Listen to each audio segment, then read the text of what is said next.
Big story tonight. The former interim DNC chair, Donna Brazile, is now saying that she has the smoking gun evidence that Hillary Clinton rigged the DNC in order to keep socialists from Vermont, Bernie Sanders, from winning the Democratic primary. Donna Brazile is making the revelations in her new book, which will be out next week. This is massive. Now, keep in mind, this is something President Trump, he's been saying for months. You may remember this.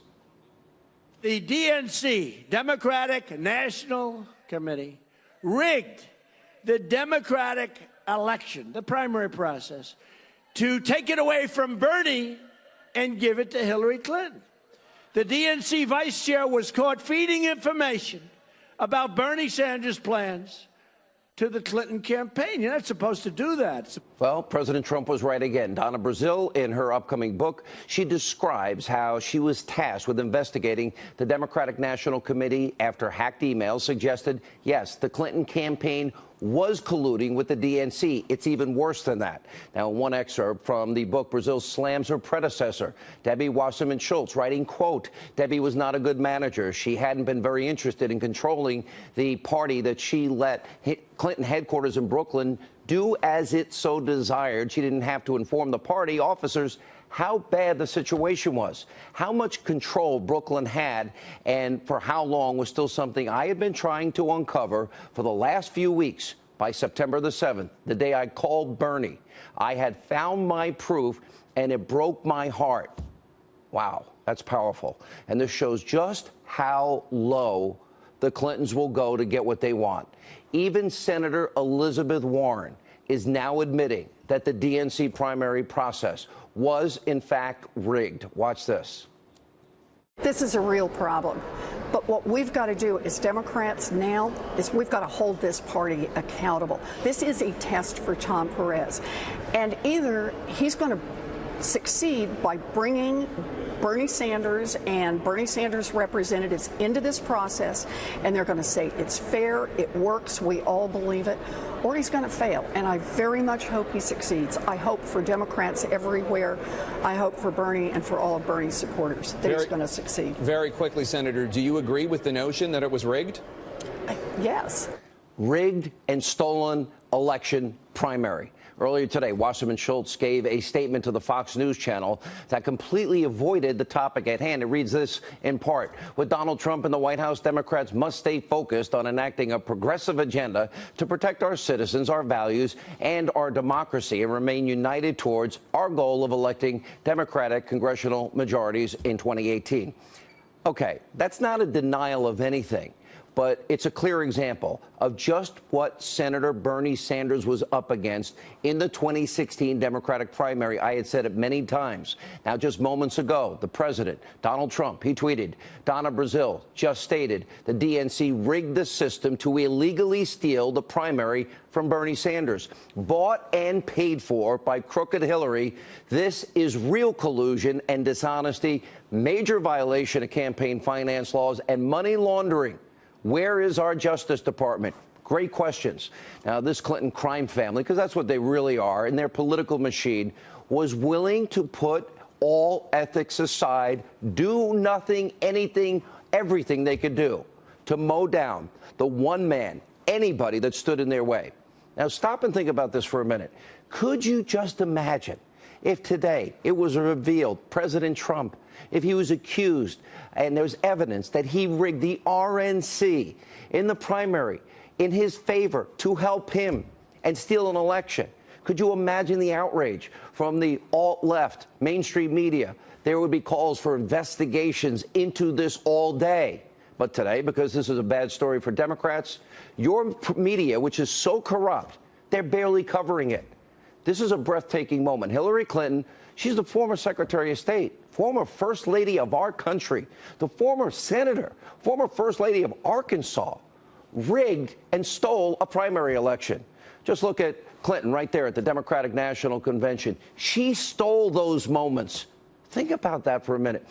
What is the most basic things you teach your children in life? Let's see. You need to be fair, honest, trustworthy. You shouldn't lie. You shouldn't cheat, and you shouldn't steal. Well, when it comes to Hillary Clinton, she didn't embody one of those principles, and it proves nothing was going to stop Hillary Clinton's blind ambition. Now, when it comes to emails, after they were subpoenaed, if we had subpoenaed emails, we'd have to turn them over. She didn't want you to see them. What did she do? Oh, she deleted them, acid washed them. She used bleach bits, smashed devices with hammers. When it comes to Hillary Clinton, there's zero stopping this woman. No law, no subpoena, no warrant, no ethics guide this woman's life. This is by far the worst thing, and I've covered the Clintons for years, they have ever done. Hillary Clinton accuses President Trump of collusion, and she stole, bought, and paid for the fake anti-Trump dossier, and it doesn't matter in the process. She sold our security out in this country, Uranium One. We're talking about the most unethical person I have ever seen in my entire life. And by the way, Bernie Sanders, you never stood a shot. And speaking to you, Bernie, you should be ashamed of yourself. You were told there's evidence that that primary was stolen, and you ended up supporting her anyway? You said nothing? This woman had zero ethics. Bernie Sanders would have literally elected a person, and he covered for a person who stole the election with him. He apparently was okay with that. I don't know what's wrong with you, Bernie. And for all of you that voted tonight for Hillary Clinton, this is the person that you wanted to be your president. This disgrace will follow her the rest of her life. Also tonight, while Hillary Clinton was apparently running the DNC, she was in charge of it, she was also using their funds to pay a former foreign spy to make up those salacious, untrue accusations in the dossier about President Trump, then candidate Trump. Now, Hillary Clinton has broken her silence on the dossier, finally, the one she helped fund, that she was running through a law firm. Here's what she told the Daily Show's Trevor Noah last night. Is there a difference between your team paying for this opposition research and Donald Trump's people working with the Russians to influence the election? Is there a difference? Of course there is. And, you know, I think most serious people understand that. This was research started by a Republican donor during the Republican primary. And then when Trump got the nomination for the Republican Party, the people doing it came to my campaign lawyer and said, you know, would you like us to continue it? Right. And he said yes. He's an experienced lawyer. He knows what the law is. He knows what opposition research is. Did you just hear her? What you have there, what she's admitting to, is real, actual Russian propaganda lies that she bought and paid for, the Clinton political machine, and the Democratic Party, the DNC she's running, that they funded through a third-party source in what was a shameless attempt to steal the election by lying to you, the American people. The president was asked by our own Laura Ingraham earlier today about this very thing. Watch this. That dossier, which is totally fake and made up, it's like a novel, but that dossier is a disgrace, and it should not have been allowed to be used. And then I hear the kind of money they spent. $9 million. I mean, it's inconceivable. It's absolutely inconceivable. It's horrible. But we don't know who authorized payment. We don't really yet have. Well, they're trying to find out, and we'll find out. But they really, I think it's a disgrace that a thing like that can take place. Beyond a disgrace. That was all designed to manipulate the American people. The president's right. Crooked Hillary Clinton was caught in the act, using a foreign source to influence the election, steal the election again. If you need any more evidence that Hillary Clinton was willing to do anything and everything to win the 2016 election, you need to look no further than that dossier.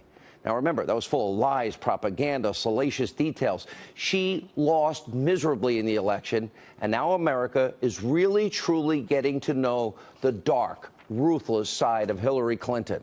Now, we're going to get back to that in just a few minutes. But first, we have another story, almost too shocking to believe. Twitter's lawyer admitted earlier today, this week, to lawmakers that the social media giant, you know Twitter, we all use Twitter, that they literally hid tweets and hashtags that were connected to the DNC and John Podesta's emails. Now, in his prepared testimony before the Senate Subcommittee on Crime and Terrorism, Twitter's acting general counsel acknowledged Twitter hid over 60,000 tweets with the hashtag DNC leak and hid another 106,000 tweets with the hashtag Podesta emails. Now, Could this be a serious violation of federal law? We'll have an investigation in a minute. Either way, it is clear evidence that Twitter was holding water for the Clinton campaign, and Democrats have the gall to complain about fake news on Facebook. The hypocrisy is breathtaking. We'll follow that story. And also tonight, for months, we have been exposing the most dangerous Clinton scandal of all. That's the Uranium One scandal. Tonight, we have even more new damning information to bring you. The Hill's John Solomon, Allison Spann, they are out tonight with another absolutely stunning report. The headline is this: Uranium One deal led to some exports to Europe. This has been the #1 excuse they've been telling us. John Solomon is reporting tonight that after the Obama administration approved the sale of Uranium One. Now, remember, 2009, we knew about lies and bribes and kickbacks and extortion, money laundering, and racketeering, and they still allowed the deal through. But anyway, the Nuclear Regulatory Commission gave assurances the raw nuclear fuel would never be exported out of this country. But Solomon, he obtained the NRC memos. They did approve the shipment of yellow cake uranium from the U.S. to Canada through a third-party trucking company. And unbelievably, some of that nuclear material made its way all the way to Europe, maybe even Asia. John Solomon writes, quote, Uranium One exports flowed from Wyoming to Canada onto Europe between 2012 and 2014, and the approval involved a process with multiple agencies. Now, the American branch of Uranium One gave a statement to The Hill confirming it did export uranium to Canada through the trucking firm, and that 25% of that nuclear fuel made its way outside of North America to Europe and Asia. Wow. This has been their #1 excuse. They stressed the exports complied with federal law. Yeah, because they used the company and then they didn't have to get their own license. And a statement from the Nuclear Regulatory Commission reads in part, the NRC licensing actions complied with the Atomic Energy Act, Section 123 agreement, where the receiving country, in this case Canada, is required to commit to use the material for only peaceful purposes. By the way, does anyone at home know we import uranium because we don't have enough? So when the uranium made its way to Canada, to Europe, what then? How did that happen? Now, if this material is crossing the Atlantic, what is preventing it from getting into Russia? And the question remains, why in the hell would anybody approve the sale of 20% of America's uranium to Vladimir Putin and the bad actor he is and the hostile regime Russia, government approved by Hillary Clinton, Eric Holder, other high-ranking officials in the Obama administration? John Solomon, Sarah Carter, they will join us. They will give us a full investigative report.